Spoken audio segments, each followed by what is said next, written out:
ॐ भूर्भुवस्वः तत्सवितुर्वरेण्यं भर्गो देवस्य धीमहि धियो यो नः प्रचोदयात्। उस प्राण स्वरूप दुखनाशक सुख स्वरूप श्रेष्ठ तेजस्वी पापनाशक देव स्वरूप परमात्मा को हम अपनी अंतरात्मा में धारण करें। वह परमात्मा हमारी बुद्धि को सतमार्ग की ओर प्रेरित करे। भाइयों बहनों, जय श्री राम, जय गुरुदेव, जय माँ आदिशक्ति। आप सभी भाइयों बहनों की साधना से संबंधित जिज्ञासाओं का समाधान करते हुए मैं आज एक अत्यंत महत्वपूर्ण जिज्ञासा को सम्मिलित कर रहा हूँ। बहन सालू भड़ाना जी ने अपनी जिज्ञासा प्रकट करते हुए पूछा है, गुरुजी प्रणाम। प्रणाम बहन, प्रणाम, खुश रहिए। क्या महिलाएं भी गायत्री मंत्र का जप कर सकती हैं? इससे कोई नुकसान तो नहीं होगा? वीडियो में सुना है कि महिलाएं गायत्री मंत्र का जाप नहीं करती हैं, कृपया बताने का कष्ट करें। बहन, आपने यहाँ पर जो जिज्ञासा रखी है कि क्या महिलाएं भी गायत्री महामंत्र का जप कर सकती हैं, तो स्पष्ट रूप से कह रहा हूँ, माताएं बहनें बिल्कुल गायत्री महामंत्र का जप कर सकती हैं।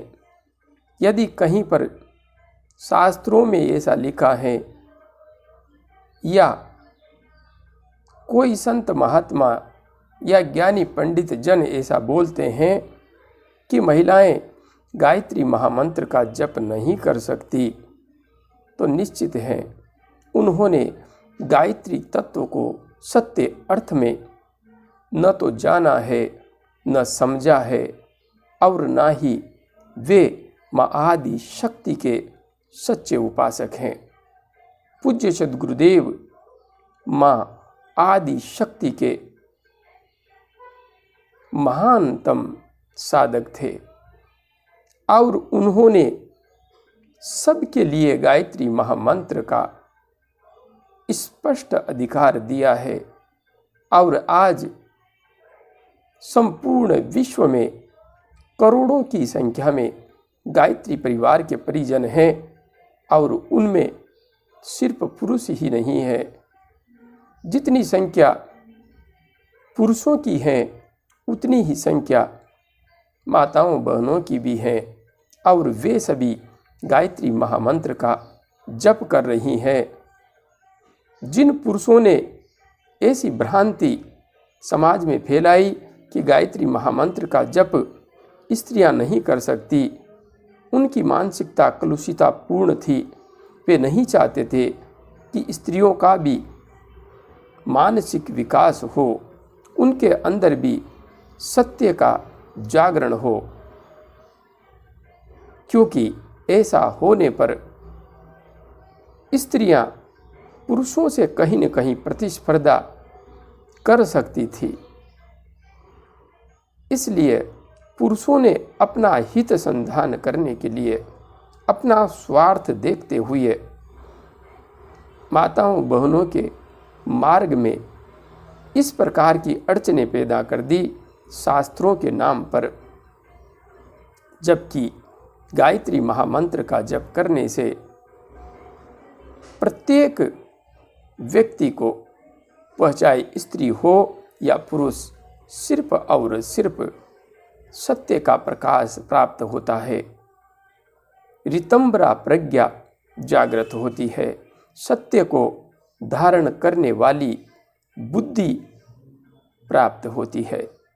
और जब सत्य स्पष्ट रूप से समझ में आने लगता है, ऐसी स्थिति में वह चाहे स्त्री हो या पुरुष, समाज में व्याप्त विडंबनाओं को समाप्त करना ही ऐसे साधक साधिका का मूल ध्येय बन जाता है।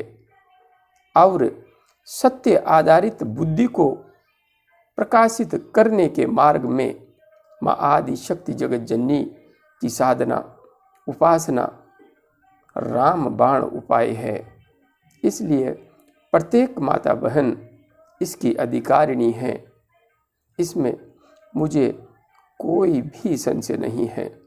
आप निश्चिंत होकर के जाप कर सकती हैं।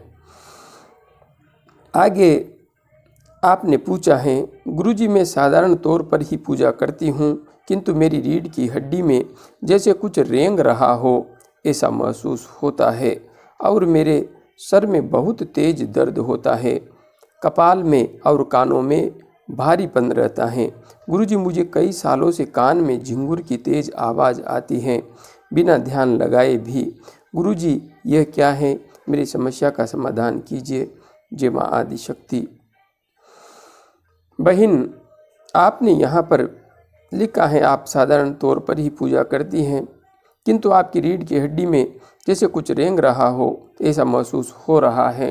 तो स्पष्ट है आप जो पूजा पाठ कर रही हैं उसमें भी मन की एकाग्रता आपको प्राप्त हो रही है। आपके अंदर श्रद्धा भाव है, भक्ति भाव है। तो जहाँ पर श्रद्धा, विश्वास, भक्ति होती है वहाँ पर मन की शांति आ जाना भी एक स्वाभाविक प्रक्रिया है और मन की शांति के परिणाम स्वरूप हमारा प्राण सुषुम्ना मार्ग में प्रविष्ट होने लगता है और इससे हमारे शरीर में विभिन्न क्रियाओं का आविर्भाव होने लगता है। इसलिए आपको जो कुछ यहाँ पर महसूस हो रहा है, जैसे कि कुछ रेंग रहा हो ऐसा लग रहा है और सर में बहुत तेज दर्द होता है। रेंगना इस बात का संकेत है कि आपकी प्राण ऊर्जा जागृत हो रही है, होने लगी है। और सर में दर्द होता है, इसके पीछे कारण है कि ऊर्जा के सिद्धांत को आपने अभी बिल्कुल भी नहीं समझा है। ऊर्जा उधर्व तो होने लगी है, किंतु आप ऊर्जा को व्यवस्थित रूप में आगे ले जा पाने में बिल्कुल असमर्थ हैं। इस वजह से यह दर्द आपको हो रहा है।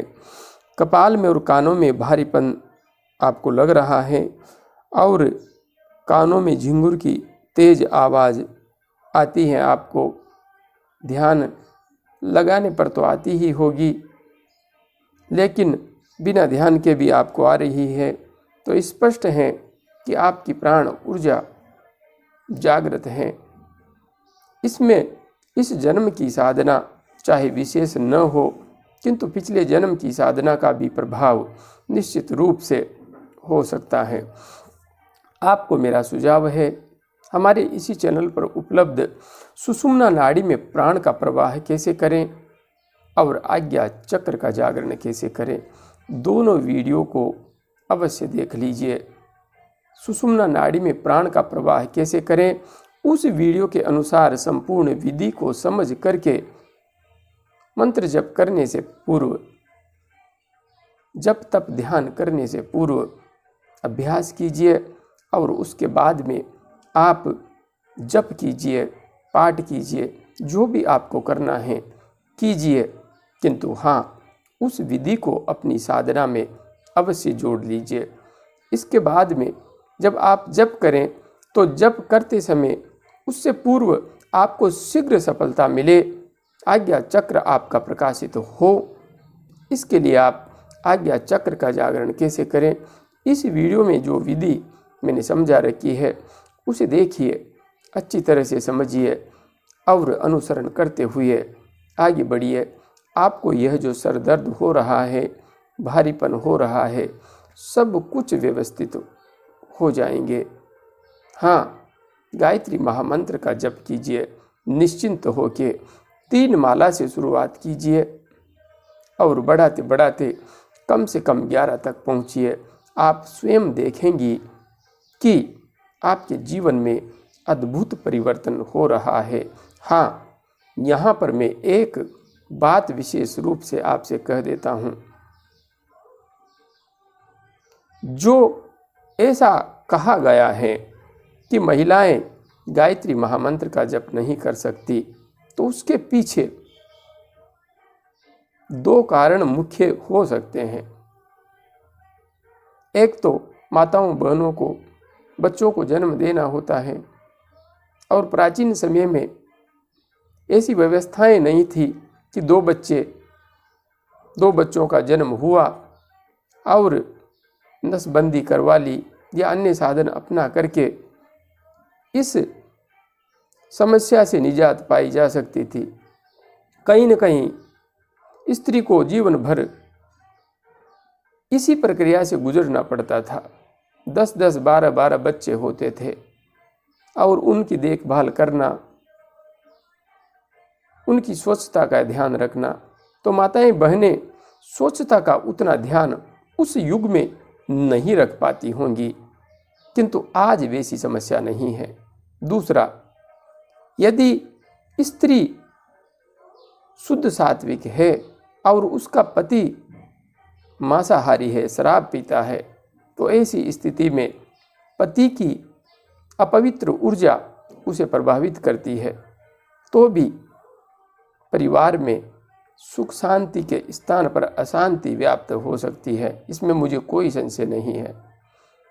इसलिए यदि घर परिवार में सात्विकता का वातावरण है, शुद्धता का वातावरण है, तो स्त्री हो चाहे पुरुष, सब गायत्री महामंत्र का जप करने के अधिकारी हैं। किंतु यदि पति मांसाहारी हैं, शराबी हैं, तो पत्नी भी गायत्री महामंत्र का जप नहीं कर सकती, और यदि करेंगी तो यह स्पष्ट है कि या तो पति को शराब छोड़नी पड़ेगी, और यदि नहीं छोड़ेगा तो निश्चित मान लीजिए अत्यधिक दंड उसे भोगना पड़ेगा, अत्यधिक। इसलिए ये बात कहीं न कहीं बहुत महत्वपूर्ण है, और जो चाहे इसका प्रयोग करके भी देख सकते हैं, इसमें मुझे कोई संशय नहीं है। शराब मांस या तो छोड़ना ही पड़ेगा, और नहीं छोड़ा तो माँ का ऐसा डंडा चलेगा कि सुधर जाएंगे या फिर बर्बाद हो जाएंगे।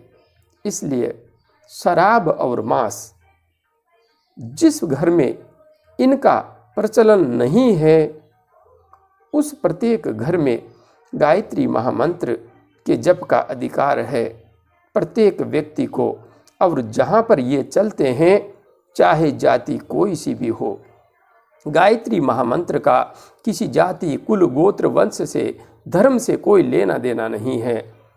इसका लेना देना है पवित्रता से। जितनी पवित्रता आपके घर परिवार में है, आपके विचारों में है, आपके कर्मों में है, आपके खान पान में है, आप माँ आदि शक्ति के महामंत्र के उतने ही सर्वश्रेष्ठ अधिकारी हैं। बस यह पवित्रता ही हमारे अंतस्थ में उस जगत जननी माँ के, उस परमपिता परमात्मा के प्रकाश को प्रकाशित कर पाने में सहायक बनती है। यही एकमात्र प्रथम शर्त है, बाकी कोई भी शर्त नहीं है। आपके अंतस्थ में जहाँ जहाँ पर जितनी अधिक पवित्रता होगी, आप माँ के स्वरूप को अपने अंतस्थ में उतना ही अधिक धारण कर पाने में अपने आप को समर्थ पाएंगी। और हाँ, अन्य मंत्रों का प्रभाव चाहे कुछ समय बाद होता हो, समय लेता हो, किंतु मैं पूर्ण दावे से कह रहा हूँ, गायत्री महामंत्र का जप तीव्र प्रभाव दिखाता है, तुरंत प्रभाव दिखाता है। और संकल्प के साथ आगे बढ़ने वाले साधक के अंतस्थ में स्वयं माँ आदि शक्ति अपने अस्तित्व का उसे शीघ्र ही बोध करवा देती है। इसलिए बहन, आगे बढ़िए, निश्चिंत होकर के आपको कोई भी समस्या नहीं होगी। जय गुरुदेव, जय माँ आदि शक्ति।